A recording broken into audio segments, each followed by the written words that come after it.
جی تو بات کرتے ہیں رشیا یوکرین وار کی، جو کہ ابھی 7ویں ہفتے میں شروع ہو گئی ہے اور حالات ویسے کے ویسے ہیں، کوئی صورتحال نظر نہیں آ رہی امن کی طرف جاتے ہوئے۔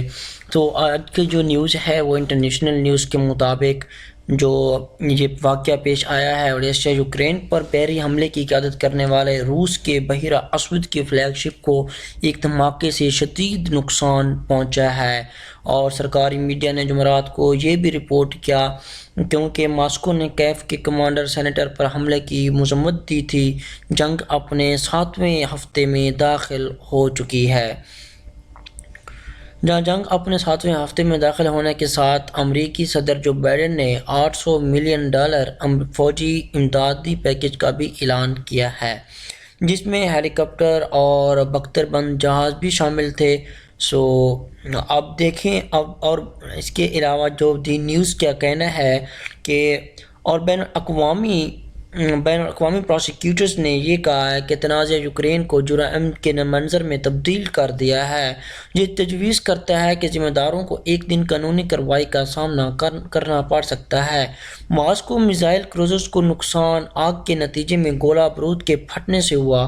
روسی وزارت دفاع کا حوالہ دیتے ہوئے کہا گیا کہ آگ لگنے کی وجہ کی تحقیقات بھی جاری ہیں۔ یہ ماسکو بلیک سی فلیٹ جو blocking Mariupol and off the coast of Odesa and its ship have been bombard coastal cities. Odesa کے گورنر نے کہا کہ یوکرین کی افواج نے جہاز کو میزائل سے نشانہ بنایا، جبکہ صدارتی مشیر اولیکسی نے کہا ہم نہیں سمجھتے کہ کیا ہوا۔ وہ کہتے ہیں ہمیں سمجھتے بھی نہیں ہے کہ ہوا کیا ہے یا کیا نہیں ہوا۔ اب اس کے حوالے سے اب دیکھنا یہ ہے کہ اب دیکھیں نیکسٹ جو انہوں نے کہا ہے، یہ دیکھیں جو گورنر ہے اڑیسہ کے، جنہوں نے یہ اولیسکی جو گورنر ہیں اڑیسہ کے، انہوں نے یہ کہا ہے کہ ان کا نام ہے اولیسکی ارچویس، جو اس کا نیم ہے جو بھی ہے، انہوں نے یہ کہا ہے we don't understand what happen. انہوں نے اس سے کہا کہ ہم نہیں سمجھتے کہ کیا ہوا ہے۔ ماسکو کا بحیرہ اسود کا بحری بیڑا جس کا نام تھا ماریوپول، جب وہ جا رہا تھا، ماریوپول جو ہے وہ جا رہا تھا تو اس کو نشانہ بنایا گیا ہے۔ اڑیسہ کی ساحل کی ناکہ بندی کے ان کے تحفظ کی خاطر ان پہ میزائل داغا گیا ہے۔ ماسکو کا بحیرہ اسود کا بحری بیڑا ماریوپول اور اڑیسہ کے ساحل کی ناکہ بندی کر رہا ہے، اور اس کے بحری جہاز ساحلی شہروں پر بمباری کے لیے استعمال ہو رہے ہیں۔ ماسکو کو جنگ کے شروع میں ہی اس وقت بدنامی ملی جب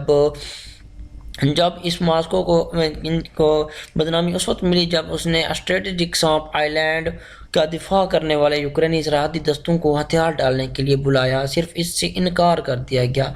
اس سے پہلے شام کے تنازع میں تعینات کیا گیا تھا، جہاں اس نے روسی افواج کے ایئر بیس کے لیے بحری تحفظ کا کام کیا تھا۔ اس جب بحری بیڑے نے روسی وزارت دفاع نے سرکاری میڈیا کو بتایا کہ عملے کو نکال لیا گیا تھا، لیکن جہاز کو شدید نقصان پہنچا ہے۔ ابتدائی طور پر اپنے پڑوسی پر تیزی سے قابو پانے کی توقع رکھنے کے بعد روس کو شدید مزاحمت کا سامنا کرنا پڑا ہے، اور اس کے علاوہ اب اس کے علاقے میں بھی جوابی کارروائیاں کی جا رہی ہیں، جس کی وجہ سے ماسکو نے بدھ کو دھمکی دی ہے کہ اگر یوکرین نے روسی سرزمین پر حملے جاری رکھے تو وہ کیف میں کمانڈ مراکز پر حملہ کر دے گا۔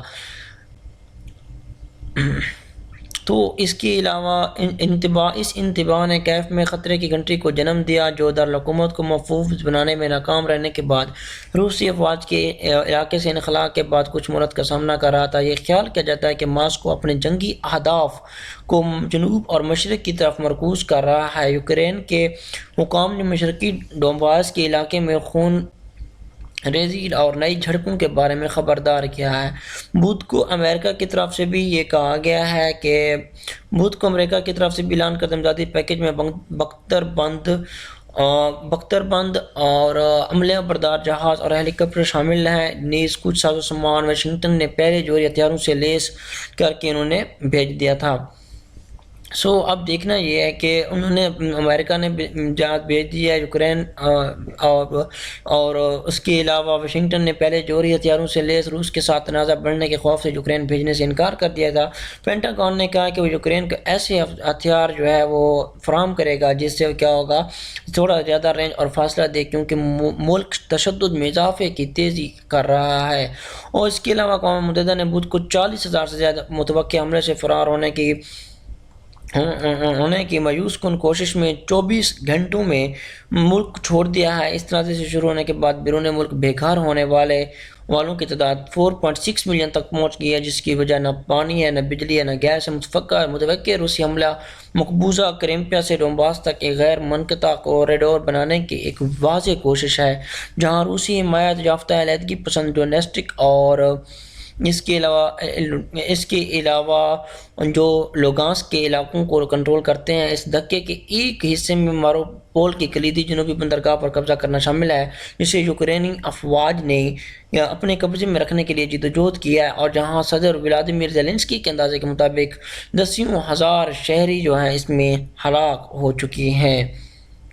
یہ بھی تصدیق کی گئی ہے کہ 10,000 سے زیادہ جو یوکرینی فوجیوں نے شہر میں ہتھیار ڈال دیے ہیں، کیونکہ فضائی حملوں میں اور اسال لوہے اور سٹیل کے بڑے کاموں کو نشانہ بنایا گیا ہے۔ اس کے علاوہ کراس ہیئرز میں بھی ان کو نشانہ بنایا گیا ہے۔ آخری مشرقی شہر جو اب بھی یوکرینی افواج کے قبضے میں ہے، جہاں کے شہریوں نے شدید گولہ باری برداشت کی ہے، کیونکہ وہاں وہ فرار نہ ہونے کا عہد کرتے ہیں۔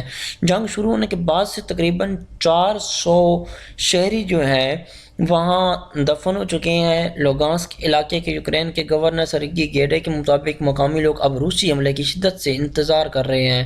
اپنے شوہر اور ساس کے ساتھ رہنے والی ماریا نے ایف پی کو بتایا کہ یہاں نہ بجلی ہے نہ پانی، لیکن میں یہیں رہنے کو ترجیح دیتا ہوں۔ گھر پر اگر ہم چلے گئے تو کہاں جائیں گے؟ بم دھماکے ہر وقت ایسا ہی ہوتا ہے۔ ماریا نے کہا کہ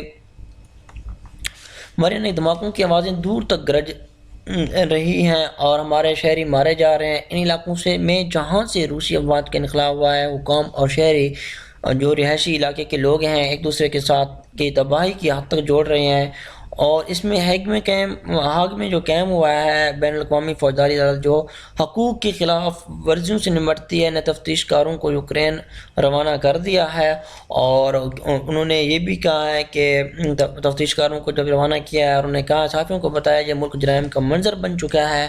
آئی سی سی کے چیف پراسیکیوٹر کریم خان نے بوچا کے دورے کے موقع پر کہا کہ ہم یہاں اس لیے ہیں کیونکہ ہمارے پاس یہ ماننے کے لیے معقول بنیادیں ہیں کہ عدالت کے زیر اختیار میں جرائم کا ارتکاب کیا جا رہا ہے۔ بوچا کے دورے کے موقع پر جو اب مبینہ طور پر مترادف ہے روسی افواج کی طرف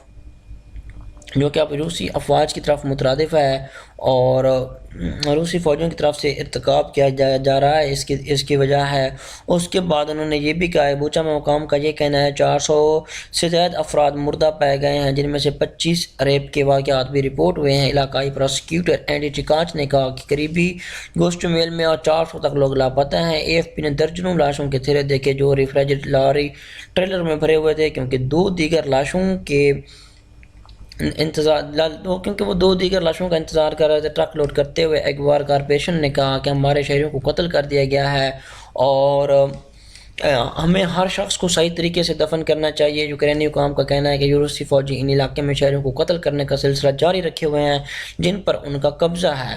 بدھ کے روز پراسیکیوٹر نے یہ بھی کہا کہ انہیں فوجیوں پر الزام لگایا کہ انہوں نے ایک روز قبل مقبوضہ جنوبی گاؤں پر اوڈین میں ایک گھر میں 6 مردوں اور 1 عورت کو گولی مار کر ہلاک کر دیا۔ مقامی حکام نے بتایا بدھ کو دوسرے شہر خارکیف پر روسی حملوں میں مزید 4 شہری مارے گئے۔ ان اور دیگر مبینہ مظالم کی وجہ سے بائیڈن نے صدر ولادیمیر پوٹن پر نسل کشی کا بھی الزام لگایا ہے، اور یہ بھی کہا ہے کہ ایک ایسا دعویٰ جسے کرملن نے ناقابل قبول قرار دے کر مسترد کر دیا ہے۔ کینیڈا کے وزیر اعظم جسٹن ٹروڈو نے بائیڈن کی حمایت کی، لیکن فرانس اور جرمنی نے زیلنسکی کا غصہ نکالتے ہوئے اس کی پیروی کرنے سے انکار کر دیا، جس نے فرانسیسی رہنما ایمانوئل میکرون کے موقف کو ہمارے لیے بہت تکلیف دہ قرار دیتے ہوئے مذمت کی ہے۔ اب ان کا یہ کہنا ہے کہ جو یہ لوگ ہیں جو روس کے فوجی ہیں وہ ہمارے شہریوں کو قتل کر رہے ہیں، وہ ریپ کر رہے ہیں، اور جس حوالے سے امریکہ نے بھی اپنی امداد ان کو بھیجی ہے۔ 4,000 سویلین مارے گئے ہیں اور 400 سے لوگ جو انہوں نے فوجی نے مارے ہیں۔ اب یہ سارا کچھ ہو رہا ہے، حالات جو ہیں وہ نسل کشی کا انہوں نے ولادیمیر پوٹن کے اوپر الزام لگا دیا ہے۔